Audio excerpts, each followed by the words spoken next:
ANC Youth League is demanding justice for Lindani Myeni.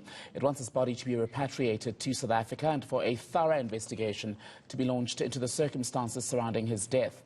Earlier, members of the ANC Youth League held a protest outside the US Embassy in Pretoria. eNCA's Lindani Myeni was monitoring that demonstration for us. Lee is with me in studio then to talk more about the pickets. Lee, and how exactly did it go today? Well, I think for the most part it went well. You know, there was no violence.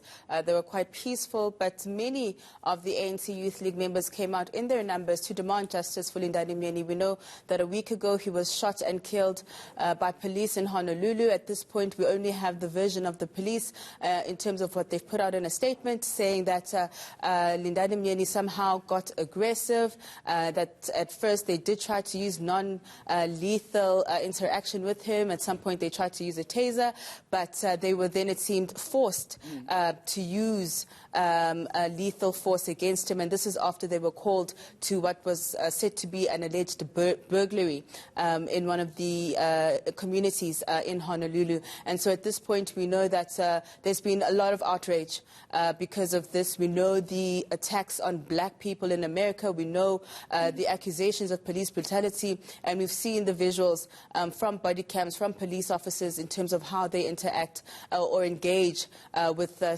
suspects, should I say. So what we saw today was a picket to demand justice and for the release of the body cam footage, unedited as well as the 911 call that was allegedly made to be released, as well, of course, as the repatriation of his body and a thorough investigation into the matter. But let's just take a listen to the ANC Youth League convener. Today we are here to demand justice for Lindani Myeni. We are here to say that for far too long has the life of a black man not mattered in this world, in the US in particular, and even in South Africa. We have seen how black people are treated by law enforcement agents. We have seen how worthless a life of a black person is. So today we are here to demand justice, to say that the story that we have been given by the US police does not make sense. We are here to demand that first and foremost there must be a thorough investigation into his murder.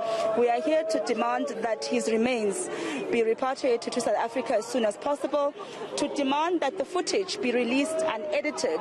We are here to demand that the 911 call that was made, it be released to the public unedited as well.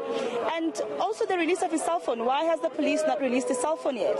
So those are the things that we came here today as young people, black young people in South Africa, to say that it can't be that someone is going to be shot by the police and nothing happens. It can't be that 27 years into our democracy, the life of a black person is as worthless as we've seen it happen. This is just a picket to the US Embassy by the ANC Youth League National Task Team, yes. What more are they going to do then to try and get all of these demands addressed? Of course, there was a memorandum that was read out. Unfortunately, there was no one from the embassy, in fact, to receive this memorandum. And the Youth League was told that that's because of COVID-19 protocols, and there was no one from the leadership of the US Embassy to receive the memorandum.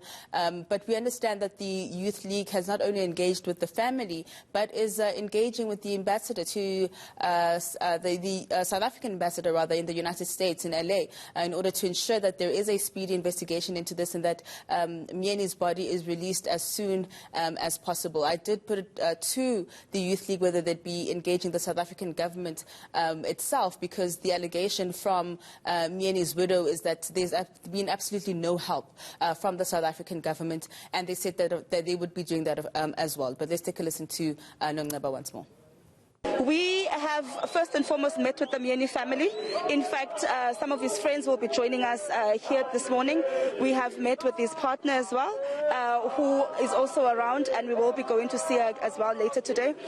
We have spoken to the South African, our ambassador, who is based in LA, Comrade Sunduza as well, who's keeping us up to date in terms of what's happening on that side. We have engaged with the people of the US Embassy, and they have told us that they will be sending someone to come and accept our memorandum, as well as give us the relevant contact details of the people that we should be engaging, because they said because it's COVID, they don't have a full complement of the staff. No direct conversations as far as the issues raised in the memorandum by the ANC today. What happens going forward then? Well, we know that the U.S. Embassy has now been given 7 days to respond to the memorandum that's now going to be emailed because there was no one there to receive it. If the 7 days comes up and there's been no response, the ANC Youth League has promised to return to the U.S. Embassy and this time invade it in order to get answers. So the U.S. Embassy basically is on a time crunch in order to ensure that there are answers in terms of some of the demands that were put forward. Right, eNCA reporter Lindani Myeni Shooting, thank you very much for that update.